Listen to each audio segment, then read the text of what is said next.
Flash back. Pushpa 2 నుంచి feeling song release అయింది చూడు మామ, బాగుంది. సాంగ్ అన్నావు కదరా, కబడ్డీ మ్యాచ్ ఎందుకు చూపించావు నాకు? కబడ్డీ మ్యాచ్ ఏంటి మామ, సాంగే కదా. అవునా, అయితే ఇది చూడు ఇప్పుడు.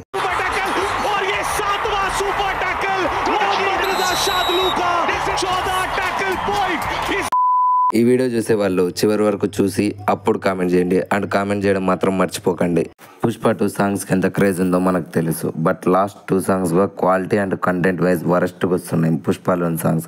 ఈ ఫీలింగ్ సాంగ్ కనీసం కాస్ట్యూమ్స్ అండ్ లిరిక్స్ బాగున్నాయి అంతే, బట్ ఆ కిసిక్ సాంగ్ మాత్రం వరస్ట్ అని చెప్పొచ్చు. డైరెక్టర్స్ ఎందుకని ఇట్లాంటి ఎక్స్పోజింగ్ కంటెంట్ చేస్తున్నారో అర్థం కావడం లేదు. మొన్న డబుల్ స్మార్ట్, నిన్న దేవరా, ఈ రోజు పుష్ప. అసలు ఎక్స్పోజింగ్ చేయాలి, బట్ ఎంతవరకు చేయాలో అంతవరకు చేయాలి. ఆడియన్స్ కేవలం టీనేజ్ చేస్తే కాదు, ఫ్యామిలీస్ అండ్ కిడ్స్ కూడా వస్తుంటారు. అసలు Allu Arjun Sukku and DSP deadly combination, but ఎందుకని ఇట్లాంటి అడల్ట్ కంటెంట్ని వాళ్ళు ఎంకరేజ్ చేస్తున్నారో వాళ్ళకే తెలియదు. నాకు మాత్రం ఈ సాంగ్ జస్ట్ యావరేజ్ అనే అనిపించింది. ఇప్పటి వరకు వచ్చిన పుష్ప 2లో సాంగ్స్ నా preference wise first Pushpa 2 song, second సూసేకి, third feeling song, and Kissik song వదిలేయండి, అది వరస్ట్కే వరస్ట్ అని చెప్పొచ్చు. అండ్ మన ఛానల్లో ఎందుకని డైరెక్టర్స్ ఇలా ఎక్స్పోజింగ్ కంటెంట్ సాంగ్స్ని రిలీజ్ చేస్తున్నారు అన్నట్లు ఒక వీడియో రిలీజ్ చేసి, ఆ వీడియో చూడని వాళ్ళు ఇప్పుడే వెళ్ళి చూసేయండి. లింక్ కార్డ్స్లో కానీ కింద డిస్క్రిప్షన్లో కానీ ఉంటుంది, చూడండి. పుష్ప 2 తెలుగు స్టేట్స్లో బ్రేక్ ఈవెన్ టార్గెట్ని రివీల్ చేశారు. అక్షరాల 215 కోట్లు షేర్ వస్తే మూవీ క్లీన్ హిట్ అవుతుంది. చాలా మంది 215 కోట్లు ఎంతసేపు బ్రో, డే 1 కలెక్ట్ చేస్తుంది కదా, పుష్ప 2 రికార్డ్ బ్రేక్ అవుతుంది అని అనుకుంటారు.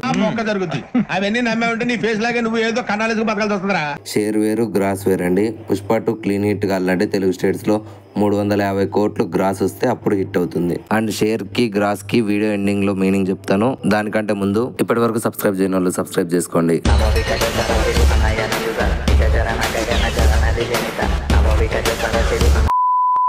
పుష్ప 2 పెయిడ్ ప్రీమియర్స్ కి మన గవర్నమెంట్ అలో చేసింది. December 4th evening paid premieres వేస్తారు. అండ్ టికెట్ రేట్ కేవలం 1250 రూపాయలు మాత్రమే. అండ్ చూడాలనుకునే వాళ్ళు సెలెక్టెడ్ థియేటర్స్లో వెళ్ళి చూసేయండి. అండ్ మేకర్స్ కూడా కన్ఫర్మ్ చేశారు, పుష్ప డిసెంబర్ అంతా 250 నుంచి 300 టికెట్ ప్రైస్లోనే నడుస్తుంది. సో చూడాలనుకునే వాళ్ళు ఖచ్చితంగా ఆ రేట్ పెట్టే వెళ్ళి చూడాలి.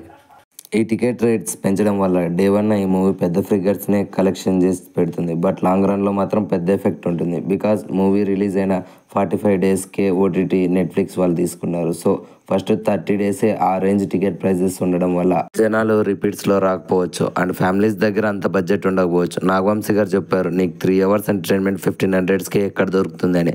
చాలా చోట్ల దొరుకుతుంది సార్, అది మీకు మాత్రం తెలియదు అంతే.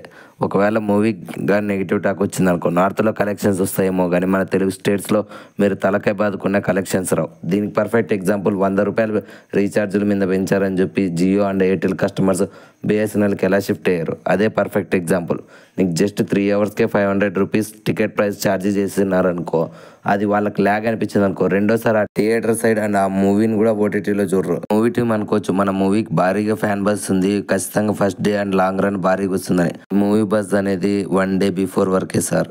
ఒక 500 రూపీస్ పర్ మూవీ కంటే ప్రతి ఒక్కడు ఆలోచిస్తారు. అండ్ ఈవినింగ్ కల్లా పైరసీ వచ్చేస్తుంది అని వాళ్ళు ఆలోచించారనుకో, ఇంకా డే 2నే ఈ మూవీ ఖచ్చితంగా పడిపోతుంది. దానికి పర్ఫెక్ట్ ఎగ్జాంపుల్ దేవరా మూవీ. వాళ్ళేదో ఫేక్ పోస్టర్స్ వేసుకొని మూవీని సూపర్ హిట్ చేసుకున్నారు తప్ప నడిచి ఓటీటీ కాంట్రాక్ట్ అండ్ వాళ్ళకు వచ్చిన అంతో ఇంతో లాభాల వల్లే మూవీ జస్ట్ హిట్ అయింది అంతే.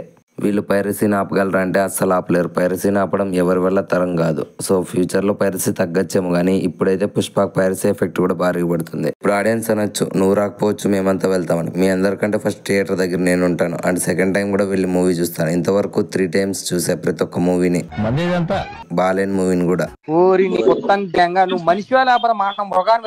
బికాజ్ నేను టీఎఫ్ఐ బానిసాని జస్ట్ ఊరికే ట్యాగ్ లైన్ వేసుకొని కొందరిలాగా అబద్ధాలు చెప్పలేను. నేను ప్రతి ఒక్క మూవీ అప్డేట్ని ఫాలో అవుతా, అనౌన్స్మెంట్ అండ్ టీజర్స్ రెగ్యులర్గా చూస్తాను. సాంగ్స్ అండ్ అన్ని ఎక్స్పెక్టేషన్స్ని 1 డే బిఫోర్ నా జీరోకి పెట్టుకొని వెళ్ళి థియేటర్లో మూవీని ఎంజాయ్ చేస్తా. నాకు నచ్చితే బాగుందని చెప్తా, నచ్చకుంటే బాగాలేదని చెప్తా.